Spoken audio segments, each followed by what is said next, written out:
Então, vamos começar a gravação da nossa aula de hoje. A preservação dos recursos naturais. O chamado, ele fala aí sobre o desenvolvimento sustentável. Ele apresenta como alternativa para uma sustentabilidade a questão da reciclagem para poder utilizar menos matéria-prima direta do meio ambiente, tá? E ele vem até mostrando nessa foto aí, uma das propostas do Ministério do Meio Ambiente sobre o Desenvolvimento Sustentável está apoiada na gestão adequada do lixo produzido. No Brasil, esse ainda é um desafio, pois cerca de 85% da população não conta com coleta de lixo reciclável. Olha para vocês verem, 85% da população. Aqui uma indústria de reciclagem de plástico, tá? Eu tive a oportunidade de conhecer a indústria de sacolinhas plásticas. Ela é uma indústria que só trabalha com matéria-prima reciclada, que são plásticos que o dono da empresa compra e depois passa por uma máquina para triturar e transforma em plástico novo novamente. Então, uma das maneiras de se impactar o menos possível o meio ambiente é a gente conseguir reciclar aquilo que a gente coloca no lixo, tá? Não a gente conseguir reciclar, mas as empresas. Por exemplo, Paraisópolis, há um tempo atrás, tinha uma triagem de reciclagem. Era tudo separado o lixo e era vendido.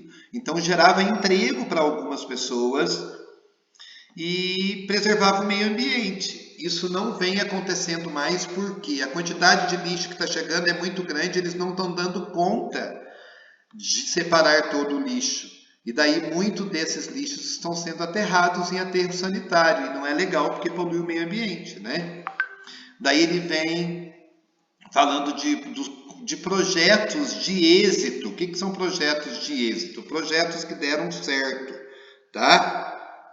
Olha para você ver o que ele fala aqui, Projetos de desenvolvimento sustentável que envolvem o reflorestamento e a agricultura de espécies nativas, como o açaí. Olha o que ele vem falando aqui, Ao invés de cortar os açaizeiros, né, eles estão reflorestando áreas com os coqueiros do açaí para poder ter o produto. Olha, isso é um desenvolvimento sustentável. Vai desenvolver por quê? Porque vai ter muito mais açaí no futuro, mas não prejudicou o meio ambiente. Na realidade, eles estão reflorestando. Daí aqui ele fala, um exemplo desse tipo de iniciativa é o projeto RECA, Reflorestamento Econômico Concentrado e Adensado, implantado no distrito de Nova Califórnia, em Porto Velho, que pequenos agricultores reflorestaram uma área, né, com espécies nativas para exploração sustentável. Mais de 40 espécies frutíferas estão sendo exploradas economicamente nessas áreas reflorestadas. Olha que legal! Estão reflorestando para poder usufruir das necessidades que eles precisam, né? E aqui em cima a gente viu a questão da reciclagem. Aqui embaixo, o reflorestamento para eles continuarem tendo produtos que são consumidos e vendidos aqui no nosso país. No caso do açaí, vendido para o mundo inteiro. Então, olha que legal, eles estão aumentando a plantação da palmeira do açaí. Por quê? Porque eles viram que se eles aumentarem, eles vão colher mais, vão ganhar mais dinheiro e vão estar preservando o meio ambiente. Olha que interessante. Na página 134, deixa eu só ver se é isso mesmo, ele vem falando da questão dos grupos indígenas da região norte. O mapinha de vocês aí, ele mostra os grupos, as áreas indígenas, né, as terras indígenas de todo o país praticamente, tá? Tanto é que tem alguns pequenos pontinhos aqui que quase não aparecem aqui, nos outros estados. A região norte, por ter a floresta amazônica, é a região que mais tem terras indígenas. Olha aqui para vocês verem. Os lugares que estão dessa cor mais abóbora aí, são as terras que são regularizadas. Onde tem esses risquinhos, são terras indígenas que ainda estão em estudo e não foram regularizadas. Onde está de verde são terras que foram homologadas. O que é homologadas? Elas estavam em estudo e hoje elas foram homologadas e passaram a pertencer aos indígenas.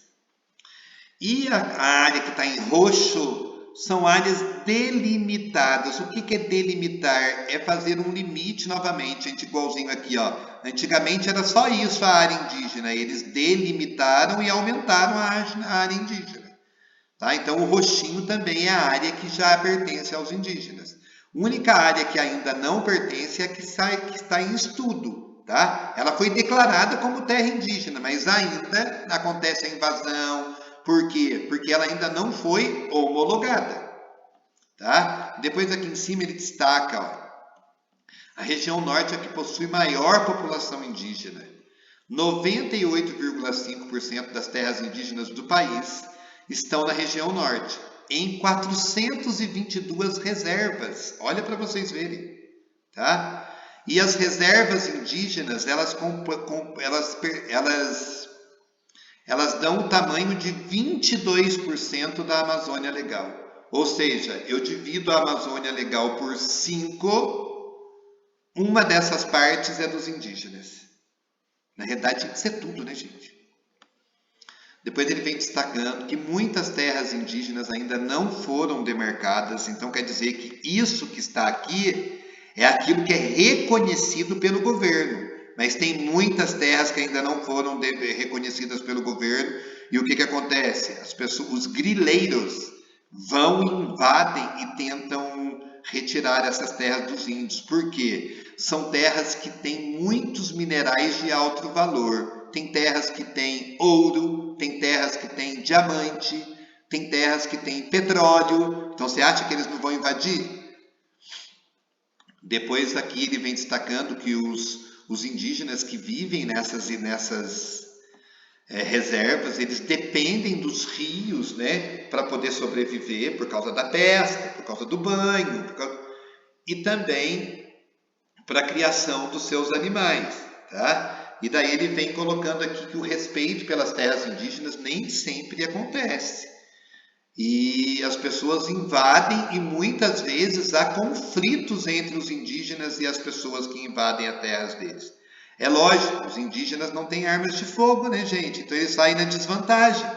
Muitas tribos indígenas ainda estão só no arco e flecha, enquanto o outro invade com espingarda, revólver, e acaba matando muitos indígenas, tá? Depois ele vem falando aqui a questão da vulnerabilidade dos indígenas. Porque quando o homem branco se aproxima, ele leva as doenças do homem branco para os indígenas. E muitas vezes eles não estão preparados para receber essas doenças e acaba contaminando toda a tribo e muitos deles vão morrendo.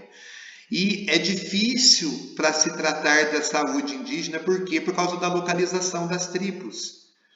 Tá? Tanto é que, olha aqui para vocês verem, as doenças levadas por pessoas não indígenas causam uma alta taxa de mortalidade, principalmente infantil. Tá? Então isso é um ponto negativo no nosso país. Tudo bem até aí? Sim. Segura a carta para não cair. Sim. Vamos para a nossa próxima e última página. Agora comentando, gente, aqui a gente vai falar das reservas extrativistas. Aqui traz Chico Mendes. Sim. Chico Mendes foi uma pessoa que lutou pela preservação da floresta contra a invasão, porque ele era um seringueiro. E ele sabia que para ele poder continuar ganhando o seu dinheiro, ele precisava que a floresta continuasse em pé. Porque a seringueira, se você cortar a seringueira, você não vai conseguir tirar o látex dela. Você pode pegar até ele ali na hora. Só que depois ela não produz mais. Você cortou a árvore. Tá? E daí ele foi assassinado.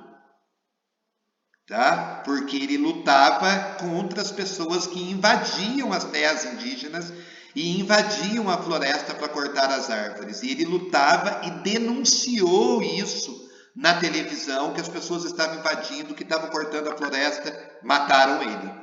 Assassinaram Chico Mendes, tá?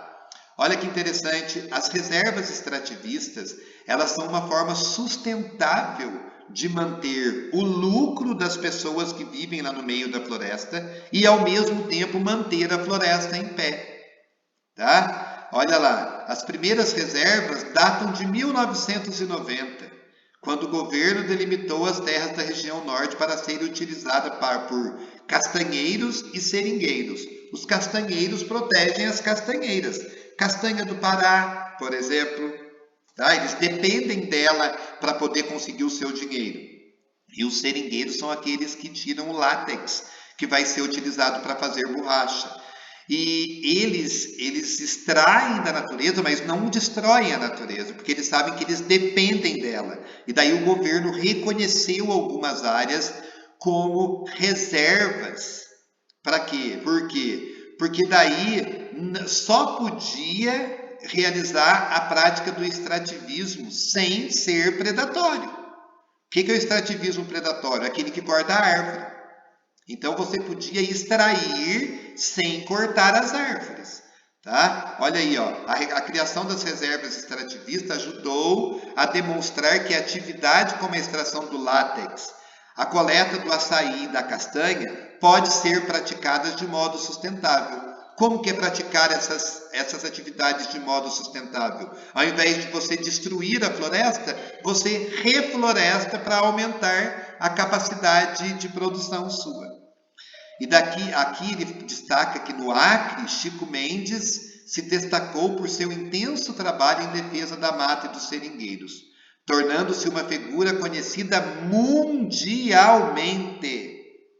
Tá? Em 1988, Chico foi assassinado pelo filho de um seringalista. O que é um seringalista? Dono de seringal, aquele que emprega seringueiros ou aluga parte de sua propriedade a eles.